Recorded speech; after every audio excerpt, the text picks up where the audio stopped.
wabarakatuh. Kenalkan, nama saya Resti Ariska Putri dengan nomor induk mahasiswa 191FI 03001. Dengan saya Aulia Zara Aprina dengan nomor induk mahasiswa 191FI 03002. Perkenalkan, nama saya Irma Herliana dengan nomor induk mahasiswa 191FI 03003. Perkenalkan, nama saya Lastri Udayanti dengan nomor induk 191FI 03004. Dan perkenalkan, nama saya Ulfi Fatimatu Sofaria dengan nomor induk 191FI 03005. Kami di sini akan mewawancarai 3 narasumber. Yang pertama, penata anestesi di rumah sakit negeri. Yang kedua, penata anestesi di rumah sakit swasta. Dan yang terakhir, yang ketiga, yaitu penata anestesi di daerah yang tidak terdapat dokter anestesi. Selamat menyaksikan. Assalamualaikum, Kak. Waalaikumsalam. Perkenalkan, nama saya Lasika. Izin bertanya. Oh iya, boleh. Menurut Kakak, apa sih Kak perbedaan penata anestesi DRS swasta dengan DRS negeri, Kak? Sebenarnya sama aja ya, mau buat tindakan, terus buat pelayanannya, tapi mungkin ada perbedaan sedikit ya. Karena rumah sakit swasta lebih mengutamakan pelayanan yang baik. Meskipun kita juga yang di rumah sakit umum pusat pun juga sama. Memberikan pelayanan baik.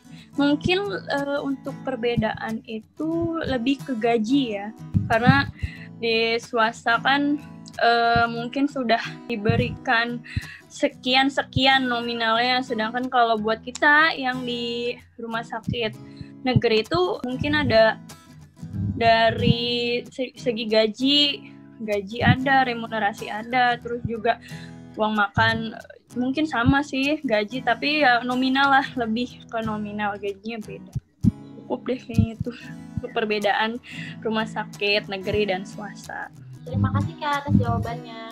Halo Kak, saya Ulfi mau bertanya ya Kak.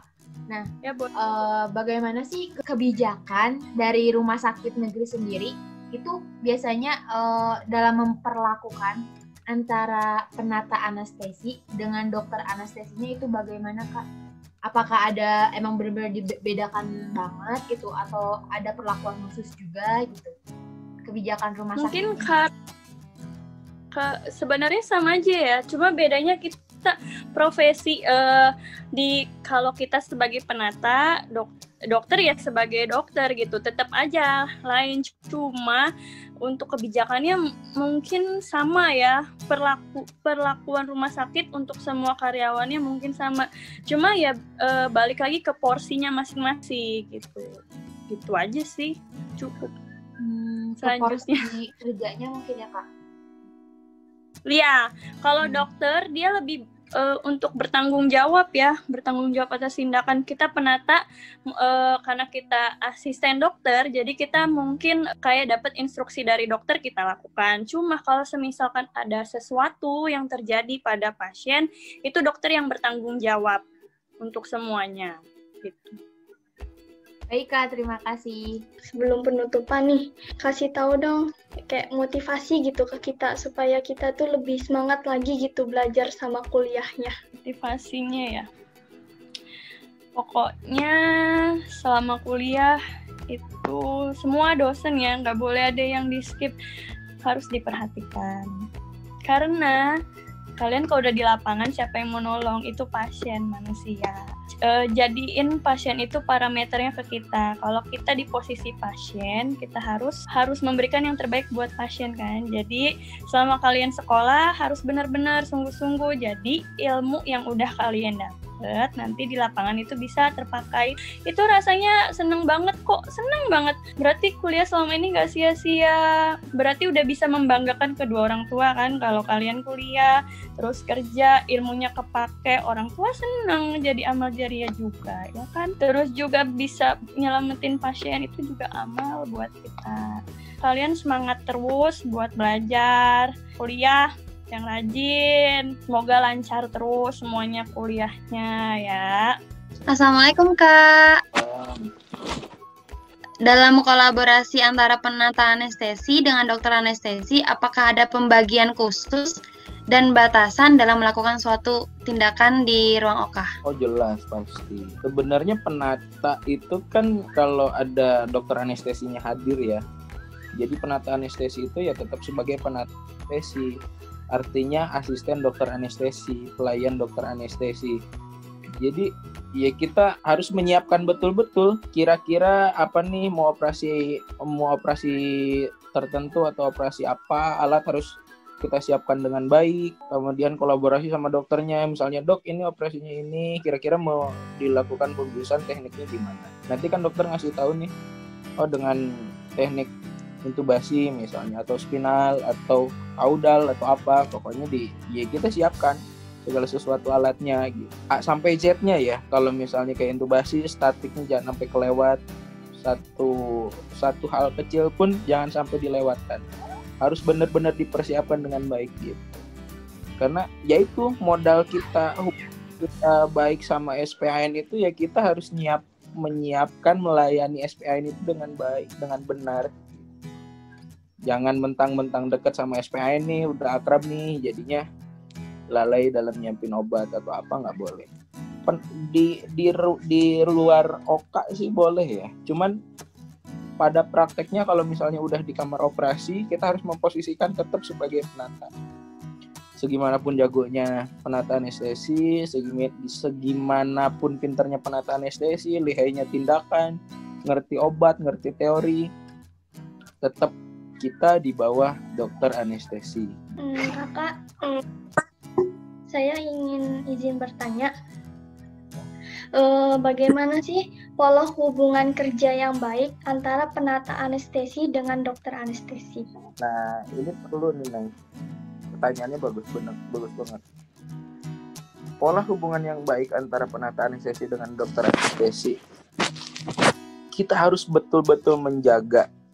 Kita harus betul-betul, intinya simpelnya gini, ya kita sadarlah kita tuh sebagai penata anestesi gitu.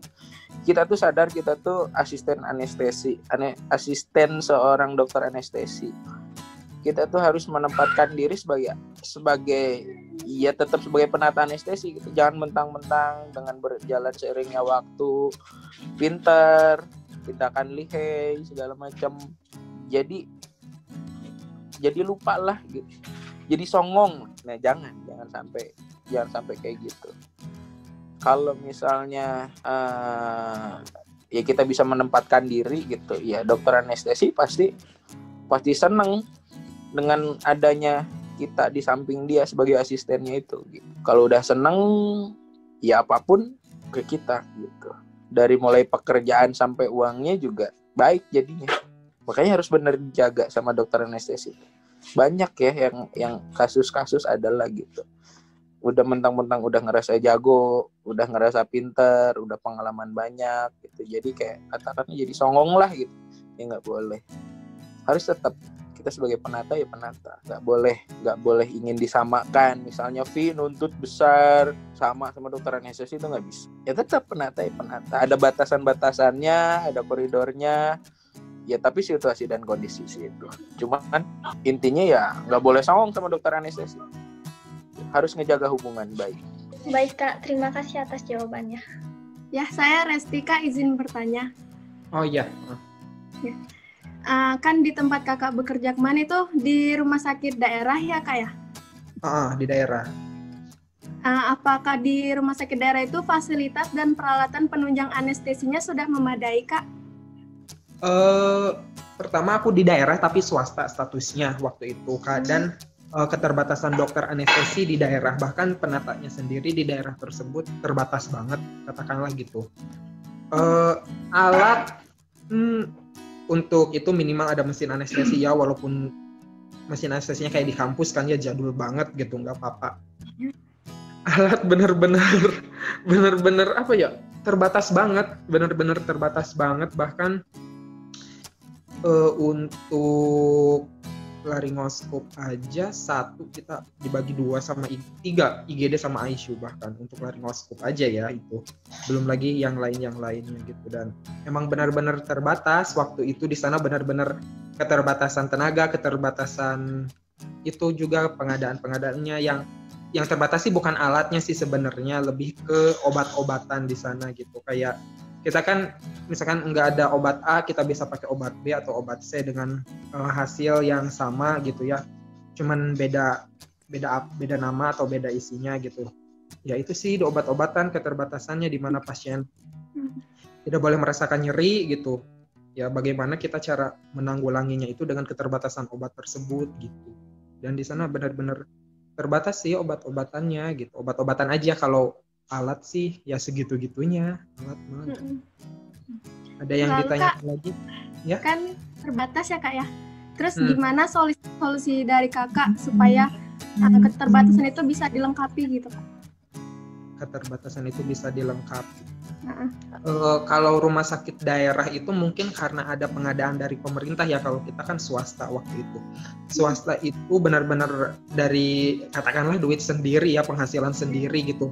Mau gak mau kita dengan cara berhematnya, kayak misalkan pasien harusnya mendapatkan dua ampul obat. Nah kita paling menggunakannya 1 gitu, terus sambil menunggu pengadaan selanjutnya kayak gitu biasanya. Dan dikasih dengan combine obat yang lain, kayak misalkan ketorolak harusnya 2, kita ketorolaknya 1, tramadolnya 1, kayak gitu sih. Sebenarnya main di keterbatasan obat sih, lumayan kalau di daerah itu keterbatasan obatnya.